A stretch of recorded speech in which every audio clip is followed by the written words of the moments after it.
The end of education redefining the value of school کو ذرا گہرائی میں دیکھ رہے ہیں. یہ کتاب نا اسکولنگ کے جو بنیادی مقاصد ہیں، مطلب اسکول آخر کیوں ہونے چاہیے، اس پر بڑے اہم سوال اٹھاتی ہے. پوسٹمن کا جو مرکزی خیال ہے وہ یہ کہ تعلیم کا جو بحران ہمیں نظر آ رہا ہے وہ اصل میں بامقصد نیریٹیوز کی کمی ہے. یعنی ایسی بڑی کہانیوں کی کمی جو سیکھنے کو کوئی سمت، کوئی معنی دیتی ہیں. وہ انہیں چھوٹے جی والے خدا کہتے ہیں، گاڈز ود اے اسمال جی.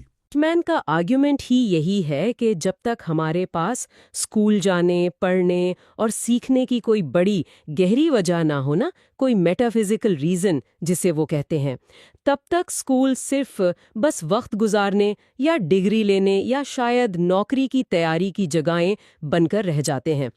تو آج کی گفتگو میں ہم یہی دیکھیں گے کہ پوسٹ مین کن ناکام خداؤں، فیلنگ گاڈز کی نشاندہی کرتے ہیں. مطلب وہ کون سے بیانیے ہیں جو ان کے خیال میں اب کام نہیں کر رہے یا شاید نقصان دہ ہیں، اور پھر وہ کون سے متبادل بیانیے پیش کرتے ہیں جو شاید تعلیم کو دوبارہ بامانی بنا سکیں. ہم ایسا کرتے ہیں، کتاب کے چیپٹرز کی ترتیب سے چلتے ہیں. ٹھیک ہے، بہترین. تو پہلا باب ہے chapter 1، the necessity of God's. یہاں پوسٹ مین کہتے ہیں کہ اسکولنگ میں نا دو طرح کے مسائل ہوتے ہیں. ایک تو ہے انجینئرنگ کا مسئلہ، یعنی کیسے سکھایا جائے، ٹیچنگ میتھڈز کیا ہوں. اور دوسرا جو وہ کہتے ہیں زیادہ اہم ہے، وہ ہے میٹا فزیکل مسئلہ، یعنی کیوں سکھایا جائے. پوسٹ مین کا زور اسی بات پر ہے کہ ہم کیسے پر بہت زیادہ توجہ دے رہے ہیں، جبکہ اصل بحران کیوں کا ہے. مطلب اسکول جانے کا مقصد کیا ہے آخر؟ جی، اور یہی وہ چھوٹے جی والے خداؤں کا کانسیپٹ لاتے ہیں. دیکھیں، یہ خدا دراصل طاقتور کہانیاں یا نیریٹیوز ہیں جو ہماری زندگی کو اور خاص طور پر ہمارے سیکھنے کو مقصد، تسلسل اور معنی فراہم کرتی ہیں. یہ مذہب ہو سکتا ہے، قوم پرستی ہو سکتی ہے، یا سائنس پر ایک پختہ یقین ہو سکتا ہے. پوسٹ مین کے نزدیک کسی نہ کسی خدا کے بغیر سکولنگ بے معنی ہو جاتی ہے. وہ نیچے کا مشہور قول بھی دہراتے ہیں، جس شخص کے پاس جینے کا کیوں ہو وہ تقریباً ہر کیسے برداشت کر سکتا ہے. تو یہی اصول وہ تعلیم پر لاگو کرتے ہیں. اگر مقصد واضح ہونا تو پھر سیکھنے کی مشکلات آسان لگتی ہیں. انہوں نے ایک مثال بھی دی ہے پرنسپیا کالج کے ایک پروفیسر کی، جو کرسچن سائنس پر یقین ختم ہونے پر نوکری چھوڑ دیتا ہے.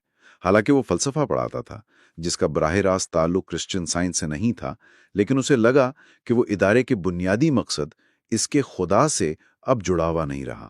تو یہ مثال دکھاتی ہے کہ ادارے کا وہ جو کور نیریٹو ہے وہ کتنا اہم ہے. پوسٹ مین یاد دلاتے ہیں کہ امریکہ کی تاریخ میں جیسے ڈیموکریسی کا تصور، میلٹنگ پاٹ کا خیال، مطلب مختلف ثقافتوں کا ایک ہو جانا، اور پروٹیسٹنٹ ورک ایتھک، یہ بڑے مضبوط نیریٹیوز تھے جو پبلک اسکولوں کو ایک واضح مقصد دیتے تھے. بالکل. اور وہ کلچرل پلورلزم یعنی ثقافتی تکثیریت کا ذکر کرتے ہوئے یہ بھی کہتی ہیں کہ اس کا اصل مقصد ان بڑے امریکی نیریٹیوز کو مزید مضبوط کرنا تھا، نہ کہ ان کو ختم کرنا یا ان کی نفی کرنا. تو پہلے باب کا خلاصہ یہ بنتا ہے کہ پبلک اسکولوں کا کام صرف سکلز سکھانا نہیں، بلکہ مشترکہ نیریٹیوز کی بنیاد پر ایک پبلک بنانا ہے، یعنی ایک متحد معاشرہ تشکیل دینا ہے. بغیر مشترکہ کہانیوں کے کوئی پبلک نہیں بن سکتی، کوئی معاشرہ نہیں بن سکتا. صحیح. تو پوسٹ مین نے یہ تو واضح کر دیا کہ یہ بامقصد نیریٹیوز یا گاڈز کیوں ضروری ہیں. اب وہ ان نیریٹیوز کا جائزہ لیتے ہیں جو ان کے خیال میں آج کل اسکولوں میں چل تو رہے ہیں لیکن ناکام ہو رہے ہیں.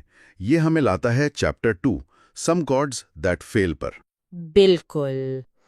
اس باب میں پوسٹ مین پہلے تو تھوڑا تاریخی پس منظر بتاتی ہیں کہ کیسے جو پرانے یقین تھے جیسے مذہب پر غیر متزلزل ایمان یا قوم پرستی یا عقل سلیم کی حتمیت، وہ 19ویں اور 20ویں صدی میں ڈارون، مارکس، فرائیڈ، آئنسٹائن جیسے مفکرین کے نظریات سے کمزور ہوئے. پھر 20ویں صدی کی بڑی ناکامیاں آئیں، کمیونزم، ناززم، فاشزم، جنہوں نے بڑے خواب دکھائے مگر آخر میں تباہی پھیلائی. اور امریکہ کے اپنے نیریٹیوز جیسے ڈیموکریسی اور میلٹنگ پاٹ، وہ بھی ویتنام جنگ، واٹر گیٹ سکینڈل جیسی چیزوں سے کمزور ہوئے، جس سے معاشرے میں ایک سینزم یعنی مایوسی اور بے سمتی سی پھیلی. پوسٹ مین تو تھیم پارکس اور ڈیکنسٹرکشنزم جیسی چیزوں کو بھی اسی معنی کی کمی کی علامت قرار دیتی ہیں کہ جہاں تاریخ یا تو تفریح بن جاتی ہے یا بس لفظوں کا کھیل۔ اسی مایوس کن پس منظر میں پوسٹ مین دو ایسے خداؤں پر خاص طور پر تنقید کرتی ہیں جنہیں آج کل اسکولوں میں بہت فروغ دیا جا رہا ہے۔ پہلا ہے گاڈ آف اکنامک یوٹیلیٹی، یعنی معاشی افادیت کا خدا۔ اس کا سادہ مطلب تو یہی ہوا نا کہ تعلیم کا واحد یا بنیادی مقصد اچھی نوکری حاصل کرنا اور معیشت کو فائدہ پہنچانا ہے۔ جی بالکل، اور پوسٹ مین اس نظریے کو بہت محدود سمجھتی ہیں۔ وہ اس خیال کو رد کرتی ہیں کہ اسکولوں کا معیار صرف ملک کی اکنامک آؤٹ پٹ سے ناپا جا سکتا ہے۔ وہ کہتی ہیں کہ یہ سوچ انسان کو صرف ایک اکنامک یونٹ بنا دیتی ہے، اس کی باقی صلاحیتوں کو نظر انداز کر دیتی ہیں۔ وہ ایک دوسری جماعت کے بچے کی مثال بھی دیتی ہیں جو کہتا ہے کہ وہ بڑا ہو کر آرتھوڈونٹسٹ بننا چاہتا ہے۔ یہ ظاہر کرتا ہے کہ کتنی کم عمری سے ہی یہ معاشی فکر ذہنوں پر حاوی ہو جاتی ہے۔ اور دوسرا ناکام خدا کون سا؟ دوسرا ناکام خدا جو پہلے والے سے بہت جڑا ہوا ہے وہ ہے گاڈ آف کنزیومرشپ، یعنی صارفیت کا خدا۔ اس کا پیغام یہ ہے کہ آپ کی اہمیت اس بات میں ہے کہ آپ کتنی چیزیں خریدتے اور استعمال کرتے ہیں۔ آپ ایک اچھے شہری تب ہیں جب آپ اچھے کنزیومر ہیں۔ پوسٹ مین کہتی ہیں کہ اس خدا کے سب سے بڑے مبلغ ٹیلی ویژن کمرشلز ہیں۔ وہ کہتی ہیں کہ بہت سے اشتہارات چھوٹی چھوٹی مذہبی کہانیوں پیرابلز کی طرح ہوتے ہیں۔ آپ کسی مسئلے یعنی گناہ میں مبتلا ہیں، جیسے آپ کے پاس پرانی ٹیکنالوجی ہے اور پھر ایک پروڈکٹ، ایک نجات دہندہ آتا ہے جو آپ کو اس مسئلے سے نجات دلاتا ہے۔ وہ وٹل کمیونیکیشنز کے چینل 1 پروگرام کی مثال دیتی ہیں جو اسکولوں میں مفت ٹیکنالوجی کے بدلے خبروں کے ساتھ اشتہارات دکھاتا تھا۔ پوسٹ مین کے نزدیک یہ دونوں خدا، اکنامک یوٹیلیٹی اور کنزیومرزم، انسان اور تعلیم کے مقصد کو بہت ہی چھوٹا، بہت ہی محدود کر دیتے ہیں۔ یہ صارفیت کا خدا والی بات تو آج کل واقعی بہت ریلیونٹ محسوس ہوتی ہے، خاص طور پر سوشل میڈیا کے دور میں۔ اچھا، تو معاشی اور صارفیت کے علاوہ پوسٹ مین ایک اور بہت طاقتور نئے خدا کی نشاندہی کرتے ہیں۔ یہ ہمیں لاتا ہے chapter 3 some new gods that fell پر۔ جی، اس باب کا بڑا حصہ گاڈ آف ٹیکنالوجی یعنی ٹیکنالوجی کے خدا کے لیے وقف ہے۔ پوسٹ مین لکھتی ہیں کہ تعلیم کے میدان میں ٹیکنالوجی، خاص طور پر کمپیوٹرز، کو اکثر ایک نجات دہندہ، ایک مسیحا کے طور پر پیش کیا جاتا ہے۔ وہ ڈاکٹر ڈائن ریوچ اور ہیو میکنٹاش جیسے ماہرین تعلیم کے پرجوش بیانات کا حوالہ دیتی ہیں جو تصور کرتے تھے کہ کمپیوٹرز کے ذریعے بچے گھر بیٹھے کسی بھی وقت الجبرا سیکھ لیں گے یا ورچوئل لیبز میں کشش ثقل کے قوانین بدل کر تجربات کریں گے۔ پوسٹ مین بحث کا آغاز مارن منسکی کے اس سوال سے کرتی ہیں کہ اگر آپ کے کسی عزیز کی جان خطرے میں ہو تو کیا آپ دعا کریں گے یا اینٹی بائیوٹک دیں گے؟ یہ سوال ٹیکنالوجی پر ہمارے اندھے یقین کو چیلنج کرتا ہے۔ تو کیا پوسٹ مین ٹیکنالوجی کے خلاف ہیں یا ان کا اعتراض اس کے استعمال کے طریقے پر ہیں؟ دیکھیں، پوسٹ مین ٹیکنالوجی کے خلاف نہیں بلکہ اس کی اندھی پوجا کے خلاف ہیں۔ وہ کہتی ہیں کہ ہر ٹیکنالوجی ایک فاؤسٹین بارگین ہے، یعنی ایک ایسا سودا جس میں آپ کچھ حاصل کرنے کے لیے کچھ اہم کھو دیتے ہیں۔ ہمیں یہ سوال پوچھنا چاہیے کہ کمپیوٹر اسکول میں لانے سے کیا فائدے ہوں گے اور کیا نقصانات؟ کیا ٹیکنالوجی بچوں کو حقیقی دنیا کی پیچیدگیوں اور شاید بوریت سے بھاگنا سکھائے گی؟ کیا یہ کیلکولیشن کو، حساب کتاب کو انسانی فیصلے یعنی ججمنٹ پر فوقیت دینا سکھائے گی؟ کیا یہ آمنے سامنے کے سماجی تعلقات کو کمزور کرے گی؟ پوسٹ مین کا بنیادی نقطہ یہ ہے کہ آج ہمارا اصل مسئلہ معلومات کی کمی نہیں ہے۔ معلومات تو پہلے ہی ایک سیلاب کی طرح امڑ رہی ہے۔ اصل مسئلہ ہے اس معلومات کو سمجھنے کا، منظم کرنے کا اور اسے معنی دینے کا ہے۔ وہ کمپیوٹر سائنسدان ایلن کے کا قول بھی نقل کرتی ہیں، جو مسائل اسکول کمپیوٹر کے بغیر حل نہیں کر سکتے وہ کمپیوٹر کے ساتھ بھی نہیں کر سکتے۔ یہ بہت اہم نقطہ ہے۔ پوسٹ مین اسکول کے سماجی کردار پر بھی زور دیتے ہیں نا؟ جی بالکل، مطلب بچوں کا ایک ساتھ رہنا، تعاون کرنا، اصول سیکھنا۔ جی بالکل۔ وہ رابرٹ فلگم کی مشہور کتاب all I really needed to know I learned in kindergarten کا حوالہ دیتے ہوئے کہتی ہیں کہ اسکول کا ایک بنیادی کام بچوں کو تہذیب سکھانا ہے، شیئر کرنا، اصولوں کے مطابق کھیلنا، دوسروں کا خیال رکھنا، وغیرہ وغیرہ۔ ٹیکنالوجی خاص طور پر کمپیوٹر اکثر انفرادی کام انڈیویجولائز لرننگ پر زور دیتی ہے اور اس سے یہ سماجی پہلو نظر انداز ہو سکتا ہے۔ پوسٹ مین اس مشہور دعوے پر بھی شک کا اظہار کرتی ہیں کہ ٹیکنالوجی امیر اور غریب طلباء کے درمیان تعلیمی فرق کو ختم کر دے گی۔ وہ کہتی ہیں کہ بنیادی سماجی اور معاشی مسائل جیسے غربت، خاندانی مسائل، گھر کا ماحول، وہ تو اپنی جگہ موجود رہیں گے نا، ٹیکنالوجی ان کا حل نہیں ہے۔ اسی باب میں پوسٹ مین ایک اور جھوٹے خدا کا ذکر کرتے ہیں، ملٹی کلچرلزم، جسے وہ کلچرل پلورلزم سے الگ سمجھتے ہیں۔ اس پر ان کا کیا موقف ہے؟ جی، پوسٹ مین ملٹی کلچرلزم کے اس ورژن پر تنقید کرتی ہیں جو ان کے خیال میں تفرقہ انگیز، ڈیوائسو ہے اور انتقامی، ونڈکٹیو ہے۔ وہ اسے کلچرل پلورلزم، جس کی وہ حمایت کرتی ہیں، اس سے الگ کرتی ہیں۔ ان کے مطابق یہ شدت پسند ملٹی کلچرلزم تاریخ کو مسخ کرتا ہے، جیسے ایفرو سینٹرزم کے کچھ متنازع دعوے جن پر مورخ آرتھر سلیشنگر جونیئر نے بھی تنقید کی تھی۔ پوسٹ مین کا اعتراض یہ ہے کہ اس قسم کا ملٹی کلچرلزم ایک مشترکہ امریکی شناخت بنانے کے بجائے مختلف گروہوں کو ایک دوسرے سے مزید دور کرتا ہے اور ان میں تصادم پیدا کرتا ہے۔ وہ دلیل دیتی ہیں کہ پبلک اسکولوں کا مقصد مختلف نسلی یا ثقافتی گروہوں کے لیے الگ الگ نصاب بنا کر انہیں مزید تقسیم کرنا نہیں، بلکہ انہیں ایک وسیع تر مشترک امریکی کہانی میں جوڑنا ہے۔ وہ الگ الگ نصاب جیسے ایفرو centric, euro centric, Sino centric وغیرہ کے خیال کو بالکنائزیشن کہتی ہیں، جو ان کے مطابق پبلک اسکولنگ کے خاتمے کا باعث بن سکتا ہے۔ تو معیشت، صارفیت، ٹیکنالوجی اور یہ تفریقہ انگیز ملٹی کلچرلزم، یہ سب پوسٹ مین کے نزدیک ناکام خدا ہیں۔ یہ تو کافی مایوس کن تصویر لگ رہی ہے۔ کیا وہ کوئی حل بھی پیش کرتے ہیں؟ ہاں بالکل۔ کتاب کا آخری تجزیاتی باب اسی بارے میں ہے، چیپٹر 4 گاڈز دیٹ مے سرو۔ اس باب میں پوسٹ مین 5 ایسے متبادل نیریٹیوز یا خدا پیش کرتی ہیں جو ان کے خیال میں پبلک اسکولنگ کو دوبارہ بامقصد اور متحد بنا سکتے ہیں۔ اور اہم بات یہ ہے کہ پوسٹ مین کہتی ہیں کہ یہ نیریٹیوز اسکولوں کو خود ایجاد نہیں کرنے، بلکہ یہ تصورات معاشرے میں پہلے سے موجود ہیں، بس انہیں تعلیم کے مرکز میں لانے کی ضرورت ہے۔ ان سب متبادل بیانیوں میں ایک مشترکہ بات ہے، وہ ہمیں بڑی تصویر دیکھنے، اپنی حدود کو سمجھنے اور مشترکہ انسانیت پر زور دینے کی دعوت دیتے ہیں۔ اچھا، تو پہلا کون سا ہے؟ پہلا بیانیہ ہے دا اسپیس شپ ارتھ، یعنی زمین ایک خلائی جہاز کی طرح ہے۔ یہ نیریٹو انسانیت کو ایک نازک اور کمزور سیارے کے مسافر یا عملے کے طور پر پیش کرتا ہے۔ یہ کہانی عالمی اتحاد یعنی انٹرڈیپینڈنس اور ماحولیاتی ذمہ داری کا ایک گہرا احساس پیدا کرتی ہے۔ اس پرسپیکٹو سے دیکھیں تو نسل پرستی اور تنگ نظر قوم پرستی کتنی بے معنی لگتی ہے نا۔ پوسٹ مین اسٹیون اسپیلبرگ کی فلموں کا حوالہ دیتی ہیں، جیسے ای ٹی اور close encounters of the third kind, جو کائنات میں ہمارے مقام اور دوسری تہذیبوں سے ہمارے ممکنہ تعلق کا احساس دلاتی ہیں۔ وہ فلوریڈا کے اسکول سسٹم کی اس پالیسی پر تنقید کرتی ہیں جس میں یہ لازمی قرار دیا گیا تھا کہ نصاب میں امریکہ کو دنیا کا سب سے بڑھتر ملک دکھایا جائے۔ اسپیس شپ ارتھ کا بیانیہ اس کے بالکل برعکس ہے۔ یہ عالمگیر بھائی چارے اور مشترکہ ذمہ داری پر زور دیتا ہے۔ یہ واقعی ایک یونیفائنگ خیال ہے۔ دوسرا نیریٹو کیا ہے؟ دوسرا بیانیہ ہے دا فالن اینجل، یعنی گرا ہوا فرشتہ۔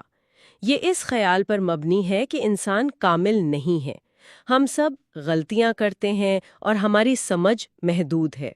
اس نیریٹو کے مطابق علم کا حصول دراصل اپنی غلطیوں کو پہچاننے اور انہیں درست کرنے کا ایک نہ ختم ہونے والا عمل ہے۔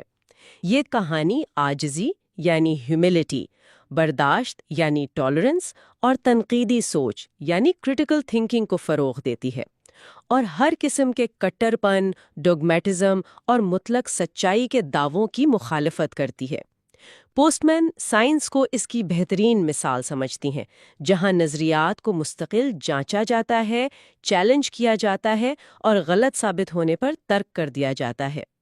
وہ جیکب بروناوسکی کا وہ مشہور حوالہ دیتی ہیں جو آؤشٹرز کے کنسنٹریشن کیمپ میں کھڑے ہو کر کہتے ہیں کہ یہ ہولناک تباہی اسی تکبر اور مطلق علم کے دعوے کی وجہ سے ہوئی تھی کہ ہم صحیح ہیں اور باقی سب غلط۔ تو یہ فالن اینجل ہمیں اپنی حدود یاد دلاتا ہے۔ ٹھیک، تیسرا کون سا ہے؟ تیسرا بیانیہ ہے دی امریکن ایکسپیریمنٹ، امریکی تجربہ۔ یہ امریکہ کو ایک مکمل شدہ حقیقت، ایک فنشڈ پروڈکٹ کے بجائے ایک جاری تجربہ، این آن گوئنگ ایکسپیریمنٹ، اور ایک نہ ختم ہونے والی بحث، این آرگیومنٹ کے طور پر پیش کرتا ہے۔ اس کا مرکزی خیال یہ ہے کہ آزادی، جمہوریت، مساوات اور شہریت جیسے بنیادی امریکی تصورات پر بحث کبھی ختم نہیں ہوگی۔ ان کے معنی ہمیشہ بدلتے رہیں گے اور ہر نسل کو ان کی نئی تشریح کرنی ہوگی۔ یہ نیریٹو تمام گروہوں کو اس بحث میں شامل ہونے کی دعوت دیتا ہے۔ ماضی کی غلطیوں جیسے غلامی، امتیازی سلوک، ان کو تسلیم کرتا ہے، لیکن مستقبل کے لیے امید بھی فراہم کرتا ہے۔ اس میں اختلاف رائے اور دلیل کی اہمیت پر بہت زور ہے، کیونکہ امریکہ کی بنیاد ہی دلائل اور بحث و مباحثے پر رکھی گئی تھی۔ یہ امریکی تجربہ والا نیریٹو کافی متحرک اور انکلوسیو لگتا ہے۔ چوتھا کون سا ہے؟ چوتھا بیانیہ ہے دی لا آف ڈائیورسٹی، یعنی تنوع کا قانون۔ یہ ثقافتی، نسلی، لسانی اور فکری تنوع یعنی ڈائیورسٹی کو کمزوری یا مسئلے کے بجائے طاقت، تخلیقی صلاحیت یعنی کریٹیوٹی اور اعلیٰ معیار زندگی کے ایک لازمی جز کے طور پر مناتا ہے۔ یہ بیانیہ سائنس سے مثال لیتا ہے، جیسے فزکس میں انٹروپی کا قانون بتاتا ہے کہ یکسانیت، یونیفارمٹی توانائی کی موت ہے، جبکہ تنوع زندگی کی علامت ہے۔ عملی زندگی میں دیکھیں تو زبانیں جیسے انگریزی زبان جو کئی زبانوں کے ملاپ سے بنی، فنون لطیفہ اور جینیات، یہ سب تنوع کی اہمیت کو ظاہر کرتے ہیں۔ پوسٹ مین دلیل دیتی ہیں کہ تنوع معیار کو ختم نہیں کرتا بلکہ اسے وسیع اور بہتر بناتا ہے۔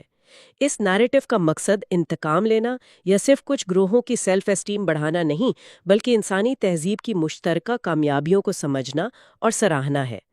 وہ کارنل ویسٹ کی اپیل کا ذکر کرتی ہیں کہ ہمیں اختلافات کے باوجود متحد رہنا چاہیے۔ اور آخری پانچواں بیانیہ؟ پانچواں اور آخری بیانیہ ہے دی ورڈ ویورز دی ورلڈ میکرز، یعنی لفظ بننے والے، دنیا بنانے والے۔ یہ زبان لینگویج کو انسان کی بنیادی اور منفرد خصوصیت کے طور پر پیش کرتا ہے۔ زبان صرف رابطے کا ذریعہ نہیں ہے، بلکہ وہ ٹول ہے جس سے ہم دنیا کو سمجھتے ہیں، اسے کیٹیگرائز کرتے ہیں، اسے تخلیق کرتے ہیں اور اسے معنی دیتے ہیں۔ یہ نیریٹو زبان کے اخلاقی، سماجی اور فکری پہلوؤں پر زور دیتا ہے۔ یہ سکھاتا ہے کہ ہماری زبان کس طرح ہماری سوچ، ہمارے تصورات اور حقیقت کے بارے میں ہمارے احساس، پرسیپشن آف ریالٹی کو شیپ کرتی ہے۔ پوسٹ مین اپنی اور مورخ الزبتھ آئزنسٹائن کی بچپن کی یادیں شیئر کرتی ہیں کہ کیسے اسکول میں انہیں بتایا تو گیا کہ زبان اور پرنٹنگ پریس اہم ہے، لیکن اس پر گہرائی سے بات نہیں ہوئی کہ یہ چیزیں انسانی تہذیب کے لیے کتنی بنیادی ہیں۔ تصور کریں کہ نیو یارک سٹی تباہی کے دہانے پر ہے، گلیاں گندی، ہوا آلودہ، اسکول ناکارہ، جرائم عروج پر اور شہر تقریباً دیوالیاں ہے۔ اچھا۔ شہر کے میئر نے اسٹیٹ آف ایمرجنسی نافذ کر دی ہے، لیکن کسی کے پاس کوئی حل نہیں، ہر طرف مایوسی ہے۔ اسی دوران میئر کا ایک ایڈ ہنری ڈیوڈ تھورو کی کتاب پڑھتے ہوئے ایک پیسج پر غور کرتا ہے۔ اچھا، وہ کیا کہتا ہے پیسج؟ وہ کہتا ہے کہ طلباء کو صرف زندگی کے بارے میں پڑھنا نہیں چاہیے، بلکہ اسے جینا چاہیے۔ اور یہیں سے اسے ایک ریڈیکل آئیڈیا آتا ہے۔ بالکل، وہ میئر کو مشورہ دیتا ہے کہ شہر کے تقریباً 400,000 جونیئر اور سینئر ہائی اسکول کے طلباء کو، اتنی بڑی تعداد؟ جی ہاں، جن کی توانائی اکثر بورڈم یا توڑ پھوڑ میں ضائع ہوتی ہے، انہیں شہر کو بچانے کے لیے ایک ریسورس کے طور پر استعمال کیا جائے۔ یہ تو بہت ہی الگ سوچ ہے۔ جی، اس کا آرگیومنٹ یہ ہے کہ تعلیم صرف کلاس روم میں نہیں ہوتی، ان طلباء کی توانائی کو ایک ایسٹ میں تبدیل کیا جا سکتا ہے۔ مطلب شہر کو درپیش مسائل کو حل کرنے کا عمل خود ایک تعلیمی تجربہ بن جائے۔ بالکل۔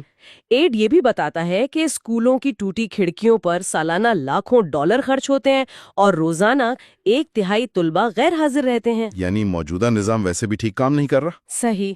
تو اس خیال پر آپریشن سروائیول نامی ایک منصوبہ بنتا ہے۔ اچھا، کیا تھا اس منصوبے میں؟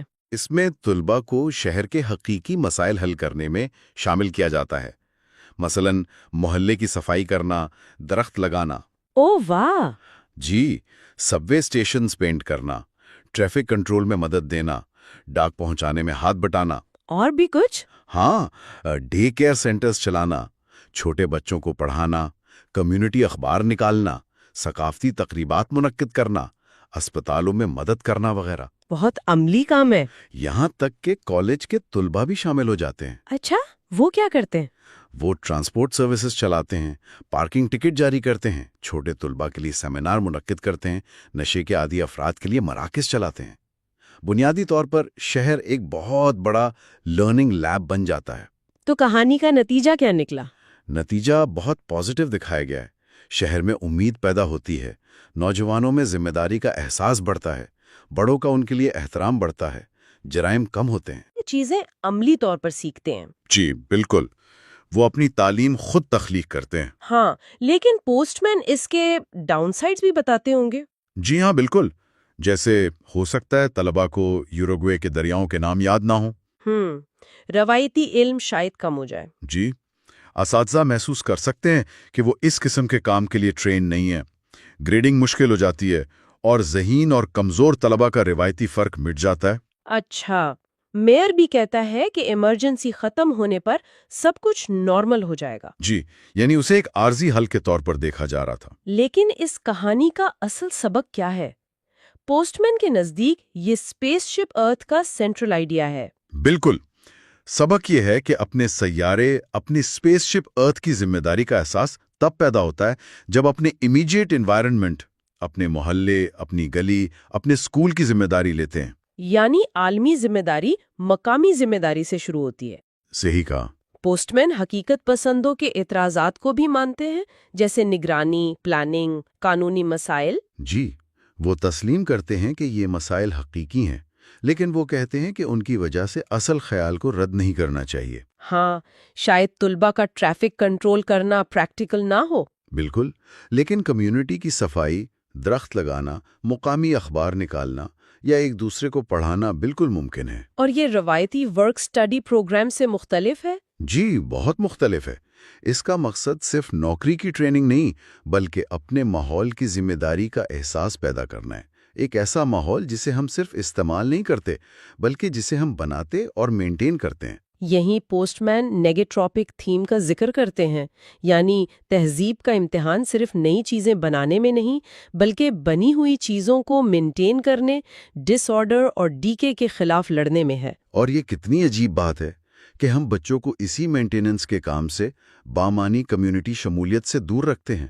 بالکل، پوسٹ مین نوجوانوں کی توانائی کو ایک ایسٹ کے طور پر استعمال کرنے کی بات کرتے ہیں، جسے وہ جوڈو پرنسپل کہتے ہیں۔ یعنی سامنے والے کی طاقت کو اسی کے خلاف استعمال کرنا، بجائے اس کے کہ نوجوانوں کی توانائی کو دبایا جائے، اسے مثبت کاموں میں لگایا جائے۔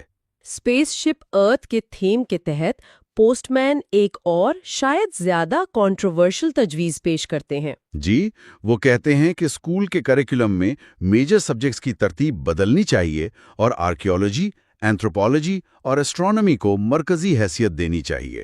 آرکیالوجی یعنی آثار قدیمہ، اینتھروپولوجی یعنی بشریات، اور اسٹرانومی یعنی فلکیات۔ جی ہاں، یہ کنٹروورشل کیوں ہے؟ اس لیے کہ مضامین صرف علم کے شعبے نہیں بلکہ بیوروکریٹک ادارے بھی ہیں۔ ٹیچر لائسنسنگ، نصابی کتب، تنظیمیں، یہ سب موجودہ مضامین کے گرد قائم ہیں۔